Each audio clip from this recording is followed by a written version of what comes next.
ಬೆಳಗಾವಿ ಜಿಲ್ಲೆಯ ಹಿಡಕಲ್ ಜಲಾಶಯದ ಸಮೀಪ ಸುಮಾರು 220 ಎಕರೆ ಪ್ರದೇಶದಲ್ಲಿ 25 ಕೋಟಿ ರೂಪಾಯಿ ವೆಚ್ಚದಲ್ಲಿ ಉದ್ಯಾನವನ ನಿರ್ಮಿಸಲಾಗುತ್ತಿದೆ. ಇದರ ಭಾಗವಾಗಿ ಈಗಾಗಲೇ ನಿರ್ಮಿಸಲಾಗಿರುವ ಚಿಟ್ಟೆಗಳ ಮನಮೋಹಕ ಉದ್ಯಾನವನ ಪ್ರವಾಸಿಗರನ್ನು ಕೈಬೀಸಿ ಕರೆಯುತ್ತಿದೆ. ಹಿಡಕಲ್ ಜಲಾಶಯದ ಸಮೀಪ ಪ್ರಾಕೃತಿಕ ಸೌಂದರ್ಯಕ್ಕೆ ಒತ್ತು ನೀಡಲಾಗಿದ್ದು ಸುಮಾರು 250 ಬಗೆಯ ಹೂವಿನ ಗಿಡಗಳನ್ನು ನೆಡಲಾಗಿದೆ. ವಿವಿಧ ಬಗೆಯ ಸಸ್ಯಗಳು ಉದ್ಯಾನವನದ ಸೌಂದರ್ಯ ಹೆಚ್ಚಿಸಿವೆ. 2 ಕೋಟಿ ರೂಪಾಯಿ ವೆಚ್ಚದಲ್ಲಿ ನಿರ್ಮಿಸಲಾಗಿರುವ ಉಮೇಶ್ ಕತ್ತಿ ಚಿಟ್ಟೆ ಉದ್ಯಾನವನವನ್ನು ಕಳೆದ ತಿಂಗಳಷ್ಟೇ ಲೋಕಾರ್ಪಣೆಗೊಳಿಸಲಾಗಿದೆ. ಚಿಟ್ಟೆಗಳ ಆವಾಸ ಸ್ಥಾನವಾಗಿರುವ ಕತ್ತಿ ಚಿಟ್ಟೆ ಉದ್ಯಾನವನಕ್ಕೆ ವಿವಿಧ ಜಾತಿಯ ಚಿಟ್ಟೆಗಳು ಬರುತ್ತಿದ್ದು ಪ್ರವಾಸಿಗರನ್ನು ಆಕರ್ಷಿಸುತ್ತಿವೆ. ಉದ್ಯಾನವನದಲ್ಲಿ ಮಕ್ಕಳಿಗೆ ಆಟವಾಡಲು ಅಗತ್ಯ ಮೂಲಭೂತ ಸೌಕರ್ಯಗಳನ್ನು ಕಲ್ಪಿಸಲಾಗಿದೆ.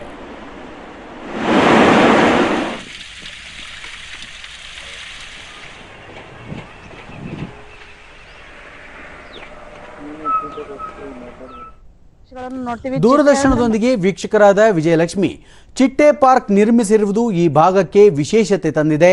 ಚಿಟ್ಟೆಗಳನ್ನು ವೀಕ್ಷಿಸುವುದರಿಂದ ಮಕ್ಕಳಲ್ಲಿ ಸಂತಸ ಮೂಡುತ್ತಿದೆ ಎಂದರು. ಹೆಸರು ಕೇಳಿದ ಕೂಡಲೇ ಎಲ್ಲಾ ಮಕ್ಕಳಿಗೂ ಕೂಡ ಏನಾಗ್ತೈತಿ, ಬಹಳ ಖುಷಿ ಆಗ್ತೈತ್ರಿ. ಸರ್ಕಾರ ಇದೊಂದು ಪಾರ್ಕ್ ಅನ್ನ ಮಾಡಿ ಒಂದು ಒಳ್ಳೆ ಎಲ್ಲರಿಗೆ ನೋಡುಗರಿಗೆ ಒಂದು ಉತ್ತಮವಾದ ಪ್ಲೇಸ್ ಆಗೈತೆ ಅಂತ ಹೇಳ್ಬೋದ್ರಿ. ಅದೇ ರೀತಿಯಾಗಿ ಎಲ್ಲಾರನ್ನೂ ಕರ್ಕೊಂಡ್ ಬಂದು ನೋಡಕ್ಕೆ ಅಡ್ಡಿ ಇಲ್ರಿ. ಇನ್ನೋರ್ವ ವೀಕ್ಷಕರಾದ ಕುಸುಮ, ಹಿಡಕಲ್ ಜಲಾಶಯಕ್ಕೆ ಹೊಂದಿಕೊಂಡು ಗುಡ್ಡಗಳ ಮಧ್ಯೆ ನಿರ್ಮಿಸಲಾದ ಚಿಟ್ಟೆ ಪಾರ್ಕ್ ಆಕರ್ಷಕವಾಗಿದೆ ಎಂದು ಸಂತಸ ವ್ಯಕ್ತಪಡಿಸಿದರು. ನೀವು ಬಂದ್ ಎಲ್ಲಾರು ವಿಸಿಟ್ ಕೊಟ್ಟು ನೋಡ್ಬೋದ್ರಿ. ಚಂದ ಮಾಡ್ಯಾರ ಚಿಟ್ಟೆ ಉದ್ಯಾನವನ. ಆಮೇಲೆ ಇಲ್ಲಿ ಗುಡ್ಡ ಪ್ರದೇಶ ಅದು ಐತ್ರಿ. ಆಮೇಲೆ ಇಲ್ಲೇ ಡ್ಯಾಮ್ ಐತ್ರಿ, ಇಲ್ಲಿ ಮಸ್ತ್ ಐತ್ರಿ ಡ್ಯಾಮ್. ಅದು ನೋಡ್ರಿ ಚಿಟ್ಟೆಗಳು ಮಾಡ್ಯಾರ್ರಿ. ಮತ್ತೆ ಚಿಟ್ಟೆ ಉದ್ಯಾನವನ ಮಸ್ತ್ ಐತ್ರಿ. ಬ್ರಿಡ್ಜ್ ಸೇತುವೆಗಳು ಅದು ಚಂದ ಮಾಡ್ಯಾರ್ರಿ. ಸಾರ್ವಜನಿಕರಿಗೆ ಪ್ರಾದೇಶಿಕ ಅರಣ್ಯ ವಲಯ ಅಧಿಕಾರಿ ಬಿಎಲ್ ಸನದಿ, ಪ್ರವಾಸಿಗರಿಗೆ ಮೂಲಭೂತ ಸೌಕರ್ಯಗಳನ್ನು ಕಲ್ಪಿಸಲಾಗಿದೆ. ಮಕ್ಕಳ ಮನರಂಜನೆಗೆ ಅವಕಾಶ ಕಲ್ಪಿಸಲಾಗಿದೆ.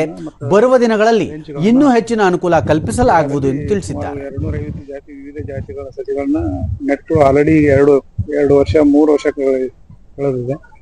ಸುಮಾರು ಅವರಲ್ಲಿ ವಾಕಿಂಗ್ ಪಾರ್ಕ್ ಮಾಡಿದ್ವಿ. ರಾಜ್ಯದಲ್ಲಿ ಇದು ತೆರೆದ 2ನೇ ಚಿಟ್ಟೆ ಉದ್ಯಾನವನ ನಮ್ಮ ಇಲಾಖೆಯಿಂದ ನಿರ್ಮಿಸಲಾಗಿದೆ.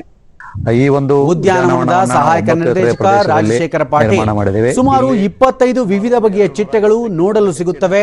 ಅವುಗಳ ಜೀವನ ಕ್ರಮ ಹಾಗೂ ಪ್ರವಾಸಿಗರ ಅನುಕೂಲಕ್ಕಾಗಿ ವಿವಿಧ ಸಸ್ಯ ಹಾಗೂ ಗಿಡಗಳನ್ನು ನೆಡುವುದರ ಮೂಲಕ ಪ್ರಾಕೃತಿಕ ಸೌಂದರ್ಯ ಹೆಚ್ಚಿಸಲಾಗಿದೆ ಎಂದು ಮಾಹಿತಿ ನೀಡಿದರು. ಇಲ್ಲಿ ನಾವು ನೋಡ್ತಾ ಇದ್ದೀವಿ, ಅವುಗಳಲ್ಲಿ ಟೈಗರ್ ಬಟರ್ಫ್ಲೈ ಆಗಿರ್ಬೋದು, ಬ್ಲೂ ಬಟರ್ಫ್ಲೈ ಆಗಿರ್ಬೋದು, ಈ ರೀತಿ ಮೊನಾರ್ಕ್ ಬಟರ್ಫ್ಲೈ ಆಗಿರ್ಬೋದು, ಹೀಗೆ ಬೇರೆ ಬೇರೆ ಜಾತಿಯ ಬಟರ್ಫ್ಲೈಗಳನ್ನು ನಾವು ಇಲ್ಲಿ ನೋಡ್ತಾ ಇದ್ದೀವಿ.